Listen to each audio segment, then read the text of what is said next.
Mr. Weaverface here again. Thanks for watching part 2 of my Castle of Jasoom walkthrough for the Commodore 64. Again, very awesome game here. Trying to find some food there to keep my energy up. The energy, as a reminder, I started off with 2,000, and through the use of avoiding enemies and finding potions and food, I was able to get my energy up above that point.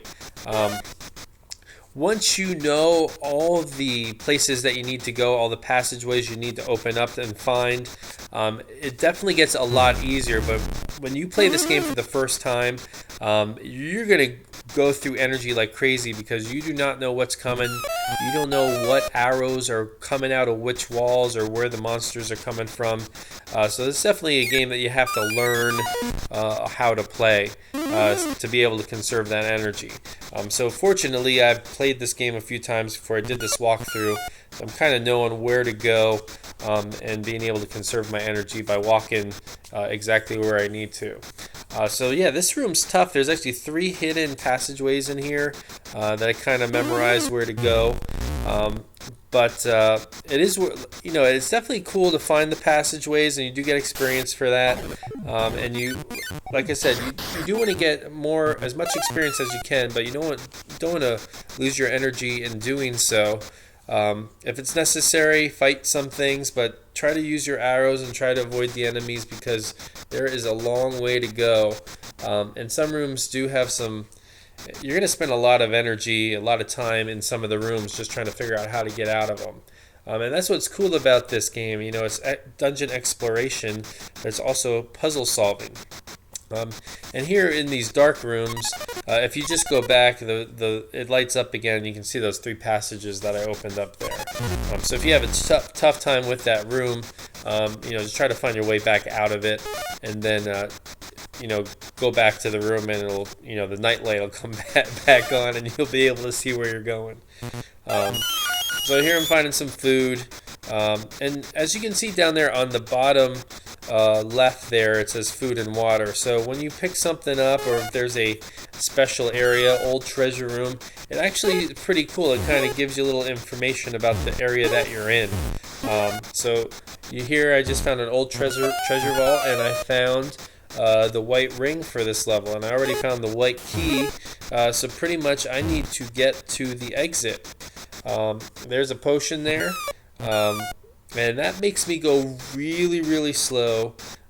So for me to reset that, I'm just going to walk out of the room, so I don't have to hopefully deal with that enemy walking around there.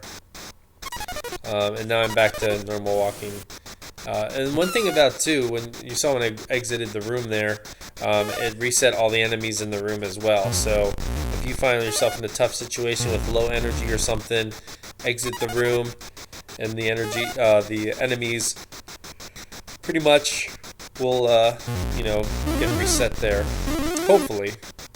And I'm not, when I'm going to different areas here, normally when I would have played this the first time, I would have spent a lot more time in this room to try to find if there's any hidden passageways that I may not have discovered previously.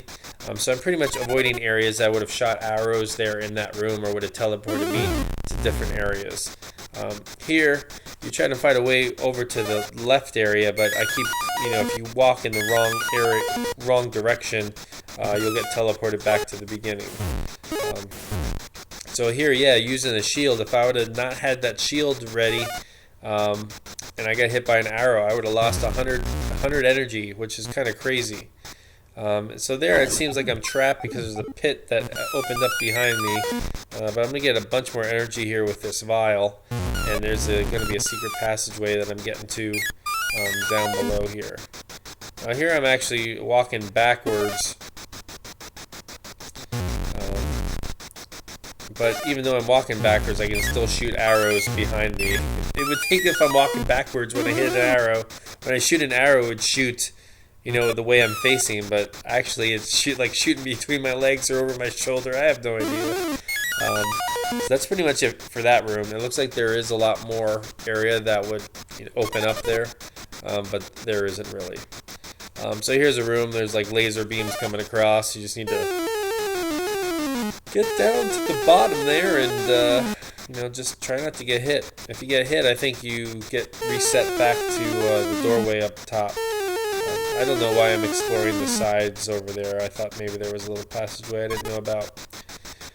So these little two flashy things here that I'm going to actually open up a door, but I do not have the key to open that.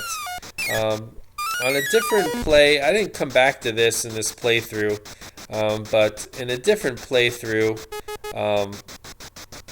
I actually came back here to this level to open that door, but there isn't, it just opens the door and there's a little passage there, nothing really happens in it. Or maybe there's something that I don't know. Maybe if I had a different ring or something, maybe that would take me to a different area. But I don't think that there is much to that. So it's saying which one there because it says, which passageway should I go up? But really, you shouldn't go up any of those passageways because if you do, a bunch of enemies will come out. But here you have to find the secret passageway and proceed because you get blocked off by that little pit there. And you just gotta, get some arrows out of the deal, but you gotta avoid those arrows by activating your shield.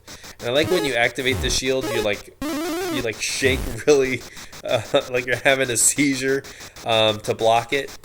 So I thought that was a cool special effect or animation and sound effect.